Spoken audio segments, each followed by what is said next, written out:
Boy, let's go. Let's go, buddy. Good boy. Hey friends, how's it going? This is Jessie, animal behaviorist and A-Line Media, and along with my friend Rocky, 3-year-old Rottweiler. And today we're going to discuss some of the core fundamentals of dog training. Rocky has absolutely no dog training whatsoever. This is actually my second time meeting Rocky. And the first time we didn't go over any commands or anything like that. It was just me going through the bonding period. And that's so critical in the first stages of training a dog, especially if it's somebody else's dog that you're training or even your dog. You know, you got to go through that period of bonding and getting the dog to trust you and you know, all of those little things. So a lot of the little stuff we're gonna talk about is gonna be the fundamentals. And based on the fact that Rocky, okay, and due to the fact that Rocky doesn't have a whole lot of training, that's gonna be a good opportunity for me to at least illustrate some of the things that you can do in the beginning to help you succeed later on as he progresses in his dog training. And one of the things I like to do in the beginning, along with dog's name, along with watch, Rocky, Rocky, Rocky, Rocky, Rocky. See, Rocky got a little smell. Rocky, watch. Yes, good boy. So I got in Rocky and I got in watch at the same time. My thing is, watch, is to keep Rocky's focus on me, because if he's focused on everything going on around him, he's not gonna be able to entertain anything that I'm talking about. And based on the fact that we're in an environment where other dogs that came around, you got birds and squirrels and stuff like that, it's gonna have Rocky a little bit off. But one of the biggest things I like to do in the beginning is work on what I call target exercises. And it's like this, Rocky, come. Yes, good boy. Rocky. Rocky. Rocky. Rocky. Rocky. Yes, good boy. Good boy. Rocky. Rocky. Rocky. Come. Rocky. Rocky. Here. Yes. Now see what that's gonna do, like in the beginning, it seems like elementary, but a lot of the stuff in the beginning, you're gonna be using a lot of cues, hand cues, body cues, things like that, right? So you're gonna almost be like a conductor, this, that, and everything else. So when you work on target exercises, whether it's this, like with your hand, Rocky, but you just had your treat, Rocky, Rocky. Yes. And see, the whole thing is later on when you start learning different things like loose leash walking and stuff like that, you can even use your finger, Rocky. Rocky. Good boy. Rocky, let's go. Rocky, let's go. Rocky, let's go, buddy. Come on, buddy. Come, let's go. Good boy, Rocky. Sit. Sit. Yes. Good boy. Good boy, Rocky. So in the beginning, you know, I like to, like I said, you focus on the dog's name. Watch. Yes. And then you do the watch. All of those different things. And then one of the things I want to mention that we're going to talk about today is how to incorporate the 3 Ds into your dog training. And the 3 Ds are distance, distraction, and duration. Like in the beginning, when you first teach a dog how to do sit, for example, and typically start with the leash, dog in front of you, so he already know the business. Rocky, come, Rocky, come, Rocky, sit. Yes. So see how that's close? Later on, you're going to incorporate a little distance with it. Rocky, Rocky, Rocky, sit. Well, that wasn't a whole lot of distance, but you want to put a little distance on the leash so you'll be able to, like I said, incorporate distance. Then gradually you'll want to take the leash off, because he'll get used to you just saying sit on the leash or you standing in front of him. You want to be able to say sit, and Rocky know what the word sit means, you know what I mean? So in any environment, any circumstance, Rocky gonna sit on command. And the duration is how long Rocky sits.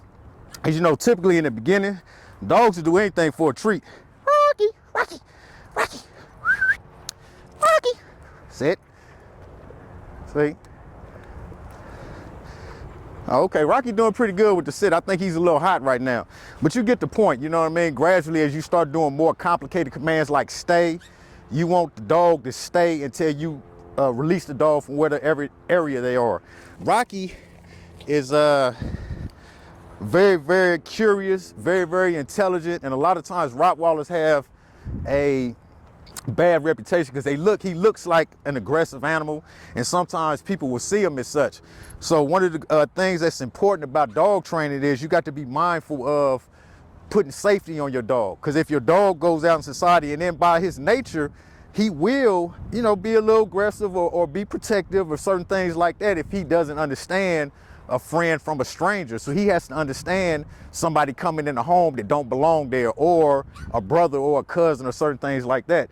So that's why dog training is so important, especially for animals like this. You know what I'm saying? Because you can have your dog, and if he's not trained, him or her is not trained properly, then they can go out there in society, either bite somebody, hurt another dog, something like that, and then, you know, it's gonna be on you, you know what I mean? Because you know, like I know, you know, dogs are family.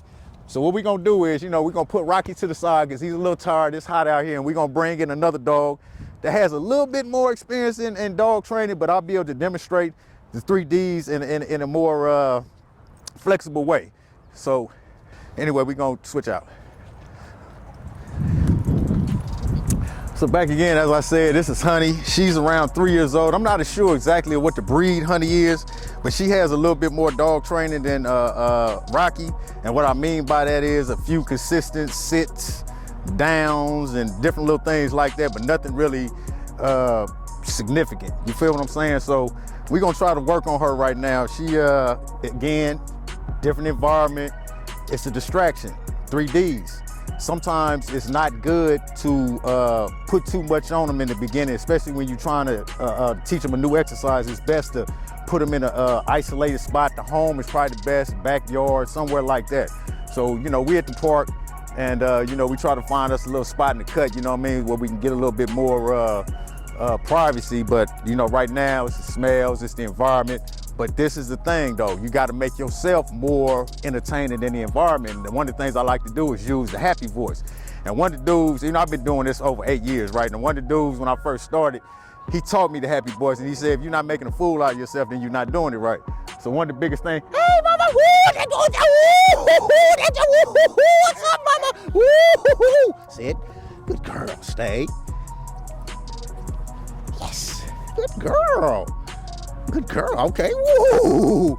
Okay, you see that right there? She didn't want the treat, so instead of that, I gave her affection. Now, some of the things that you want to think about in the beginning, it's like certain words you have to remember. Marker. A marker is something that you send it to the dog to let them either know they did something wrong or something right. Yes, yes is a marker for something positive. Obviously, no is another marker. Some other markers are like, no, nope. Like say if I was teaching leave it. So if I said leave it and she went to it, first thing I would do, I would say, nope. That's a marker to let her know back up. You feel what I'm saying? So now, the biggest thing is, like I said in the beginning, when you're in an environment where it's a whole lot of distractions going on, any environment, you know what I mean? Even in the beginning, if you're at the house, you gotta try to make it as entertaining as you can. Just think about your kids. If you are trying to teach your son or daughter math, if you turn it into a game, they're gonna have a whole lot more entertainment and learning than they would if you just sitting down doing homework or something like that. And a lot of that is the same with dogs. You gotta turn it into a game. Hey mama, what you doing? Come here, mama. Now in this particular situation, I'm gonna do like a little mini loose leash walk. So I'm gonna put her in the heel. Good girl. Watch, let's go mama. Come here. Heel. And that's the auto sit. Let's go, come on. Let's go, mama. Let's go. Come on. Hey, baby. Sit. Stay. Yes, good girl. So 3Ds. We're gonna do the 3Ds, and I'm gonna demonstrate how the 3Ds work and stay.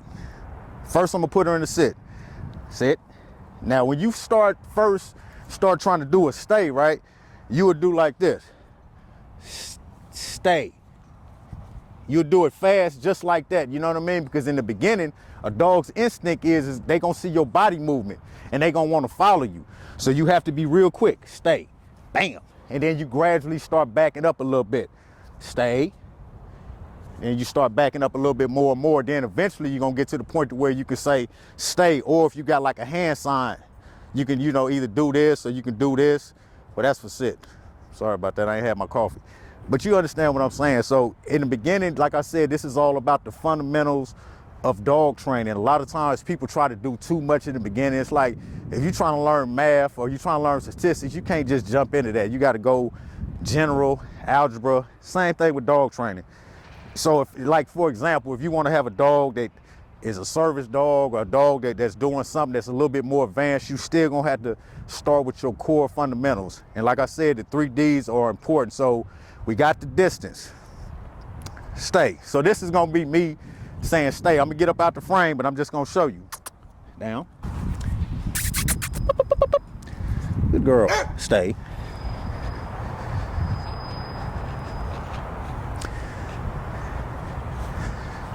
Good girl.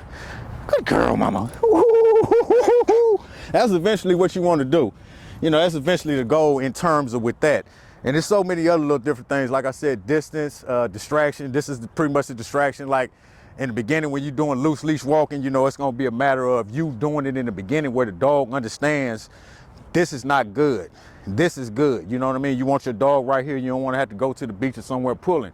And you also don't want to have to go nowhere where maybe other dogs and then the dogs are going to be trying to get to them. So what I like to do with this series, I like to break down the fundamentals of the CGC and just show you how incorporating them in your life, giving them values to your dog. And when I say value, it's almost like your children, because we teaching our dogs manners. And at the end of the day, you know what I'm saying, we want them to be safe, healthy, happy.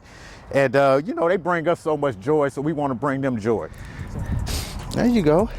And one of the other things that I want to talk about real quick is the importance of the duality in training. The first time that you incorporate any kind of new command, you're going to always want to use the leash because it gives you more control. But eventually you're going to want to have to take the dog off the leash so the dog, that any little subtle little nuance, you know what I'm saying, could confuse the dog in terms of, okay, what do you want me to do? Is this just in this situation or is it in other situations? So now we're going to do a little something without the leash. And with her, it's a little easy, you know, because she, you know, she's an intelligent dog. She likes to play, you know what I'm saying? You know, she has, you know, a lot of motivators, food, affection, toys, all of it work. But check me. Come here, mama. Come here, mama. Woo-hoo. Come here, mama. Here. Let's go. Let's go, mama. Woo-hoo. Sit. Good girl. Down. Down. Sit, sit, sit. Good girl. Stay. Down. Now you see how I use that marker? Come.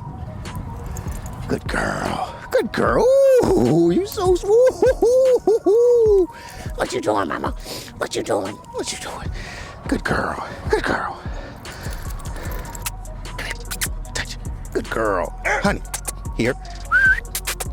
Here. Good girl. Come here, mama. Honey. Let's go. Good girl. Okay, we're gonna end it with that. It's a little hot out here, honey. You know, and that's another thing. You can't over push the dog. You know what I'm saying? They only have so much work in them. So you may get, you know what I'm saying, 3-5 minutes depending on the dog. Sometimes you gotta break it up into 90 seconds, 60 seconds, you feel me? But like I said, it's getting a little hot out here, so we're gonna shut it down and we're gonna go get these kids some water. So like I said, this is just a little quick video in the beginning where we wanted to just talk about some of the core fundamentals. But in session 2, we're gonna bring Rocky back. We're gonna show his progress. We're gonna bring Honey back. We're gonna show her progress, and we're gonna get into some more advanced commands. But anyway, for the time being, thank you, and you guys be safe out there. Let's go, mama.